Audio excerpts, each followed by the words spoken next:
Dear 2024-25 SSLC students, today I am with you to tell how to get 4 marks from supplementary reading section. In this video, I am sharing important points of 2 supplementary reading lessons. They are Narayanpura incident and the great martyr ever cherished. By studying these points thoroughly, you can get full marks easily, that is 4 marks. Question number 23 is related to the Narayanpura incident and question number 24 related to the great martyr ever cherished. Now we are going to glance at the points related to Narayanpura incident.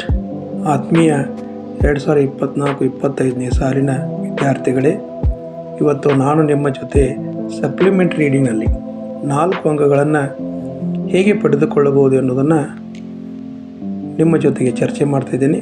ಪ್ರಶ್ನೆ ಸಂಖ್ಯೆ 23 Narayanapura incident ಹಾಗೂ ಪ್ರಶ್ನೆ ಸಂಖ್ಯೆ 24 the great ಮಾರ್ಟಿರ್ ever ಚೆರಿಶ್ಡ್ಗೆ ಸಂಬಂಧಪಟ್ಟ ಪ್ರಶ್ನೆಗಳಿರ್ತವೆ. ಈ ವಿಡಿಯೋದಲ್ಲಿ ನೀಡಿದ ಮುಖ್ಯಾಂಶಗಳನ್ನು ಅಧ್ಯಯನ ಮಾಡಿದರೆ 4 ಅಂಕಗಳನ್ನು ಸುಲಭವಾಗಿ ಪಡೆಯಬಹುದು.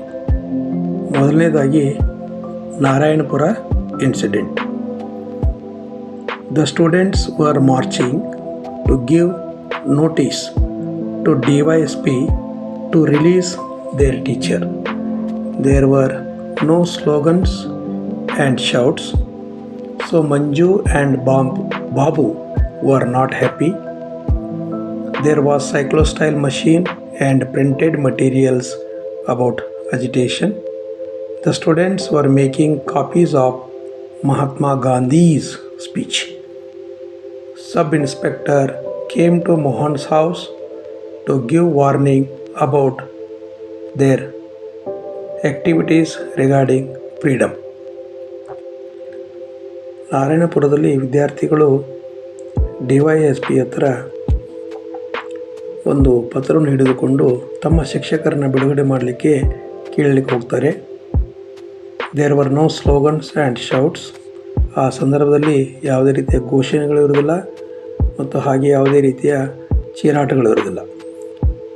So Manju and Babu are not happy. ಆದರೆ ಇದರಿಂದ ಮಂಜು ಮತ್ತು ಬಾಬುಗೆ ಯಾವುದೇ ರೀತಿಯ ಖುಷಿಯ ಸಂದರ್ಭ ಇರೋದಿಲ್ಲ. There was cyclostyle machine and printed materials about agitation. Mohan ಮನೆಯಲ್ಲಿ ಸೈಕ್ಲೋಸ್ಟೈಲ್ ಮಷೀನು ಹಾಗೂ ಪ್ರಿಂಟೆಡ್ ಮಟೀರಿಯಲ್ಲು ಚಳವಳಿಗೆ ಸಂಬಂಧಪಟ್ಟಂಥ ಸಿಗ್ತದೆ. The students were making copies of Mahatma Gandhi's speech. ವಿದ್ಯಾರ್ಥಿಗಳೆಲ್ಲರೂ ಮಹಾತ್ಮ ಗಾಂಧಿಯ ಭಾಷಣ ಬಗ್ಗೆ ಚರ್ಚೆ ಮಾಡ್ತಿರ್ತಾರೆ. ಹಾಗೆಯೇ ಅದನ್ನು ಎಲ್ಲ ಕಡೆಗೆ ಆ ಪ್ರತಿಗಳನ್ನು ಕೊಡ್ತಿರ್ತಾರೆ. Sub inspector came to Mohan's house to give warning. Sub inspector ಏನು ಮಾಡ್ತಾನೆ, ಮೋಹನ್ ಮನೆಗೆ ನೀವು ಯಾವುದೇ ರೀತಿ ಚಟುವಟಿಕೆಯಲ್ಲಿ ಭಾಗಿಯಾಗಬಾರ್ದು ಅಂತ ಹೇಳಿ ಅವರಿಗೆ ವಾರ್ನಿಂಗ್ ಮಾಡಲಿಕ್ಕೆ ಬಂದಿರುತ್ತಾನೆ.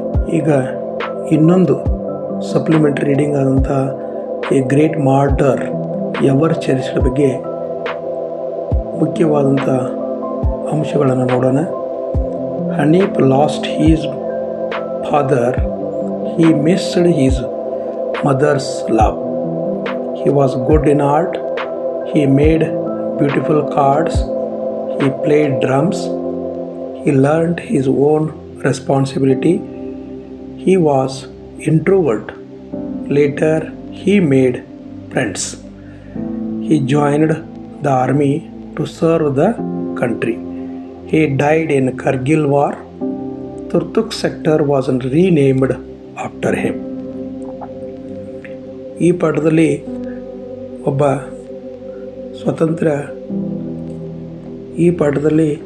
ನಮ್ಮ ದೇಶಕ್ಕಾಗಿ ಪ್ರಾಣತ್ಯಾಗ ಮಾಡಿದಂಥ ಹನೀಫನ ಬಗ್ಗೆ ಇದೆ. Hanif lost his father. ಹನೀಫನು ಬಾಲ್ಯದಲ್ಲಿದ್ದಾಗಲೇ ತನ್ನ ತಂದೆಯನ್ನು ಕಳ್ಕೊಳ್ತಾನೆ. He missed his mother's love. ಅದರ ಜೊತೆಗೆ ಅವರ ತಾಯಿಯ ಪ್ರೀತಿಯನ್ನು ಸಹ ಕಳ್ಕೊಳ್ತಾನೆ. He was good in art. He made beautiful cards. he played drums. ಅವನು ಕಲೆಯಲ್ಲಿಯೂ ಸಹ ಬಹಳ ಉತ್ತಮವಾಗಿರ್ತಾನೆ.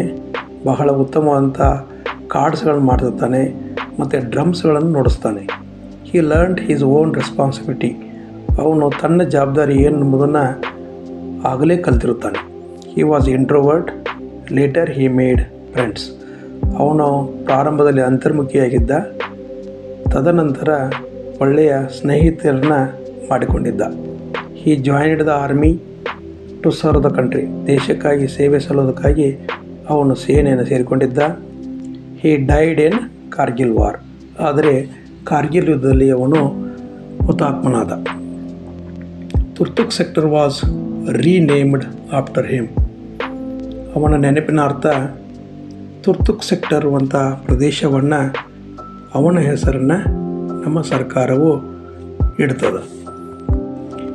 ಈ ವಿಡಿಯೋದಲ್ಲಿ ಬಂದಿರುವಂಥ ಏನು ಈ ಮುಖ್ಯಾಂಶಗಳಿದಾವಲ್ಲ, ಇವುಗಳನ್ನು ನೀವು ಭಾಳಷ್ಟು ಕಾಳಜಿಪೂರ್ವಕವಾಗಿ ಕಲಿತು ಅವುಗಳನ್ನು ಓದಿದ ತಕ್ಷಣ ಅವುಗಳನ್ನು ಮತ್ತೊಮ್ಮೆ ಕಚ್ಚಹಾಳೆಯಲ್ಲಿ ಬರೆಯುವ ಮುಖಾಂತರ ನೀವು ರೂಢಿ ಮಾಡಿಕೊಂಡ್ರೆ ನೀವು ಓದಿದಂಥ ವಿಷಯವು ಯಾವುದೇ ಸ್ಪೆಲ್ಲಿಂಗ್ ಮಿಸ್ಟೇಕ್ ಆಗದೆ ನೀವು ಪರೀಕ್ಷೆಯಲ್ಲಿ ಬರೆದು ನೀವು ಸುಲಭವಾಗಿ 4 ಅಂಕಗಳನ್ನು ಪಡೆದುಕೊಳ್ಬೋದು.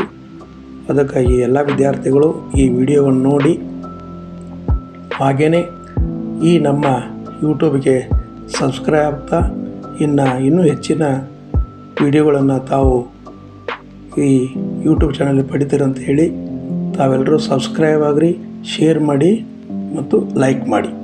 ಧನ್ಯವಾದಗಳು.